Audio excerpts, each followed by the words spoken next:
دوستو زنا اپنے آپ میں بہت بری چیز ہے۔ اللہ ہم سب کو محفوظ فرمائے۔ جو بھائی کر چکے ہیں وہ فوراً توبہ کرے، اس کے بہت زیادہ نقصانات ہیں۔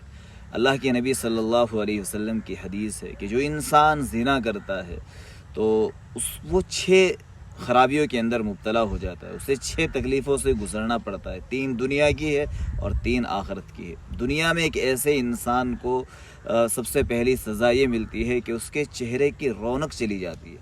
دوسری سزا اس انسان کو یہ ملتی ہے کہ اس کی عمر گھٹا دی جاتی ہے، اور تیسری سزا ایسے انسان کو یہ ملتی ہے کہ وہ ہمیشہ کے لیے دوسروں کا محتاج ہو جاتا ہے۔ یہ دنیا کی سزائیں ہوئیں۔ آخرت کی سزا یہ ہے کہ جو بھی انسان زنا کرے گا اور توبہ نہیں کرے گا تو اللہ تبارک و تعالیٰ اس پر روز قیامت بہت سخت ناراض ہوں گے، اور دوسری سزا یہ ملے گی کہ اس کا حساب بہت سختی کے ساتھ لیا جائے گا، اور تیسری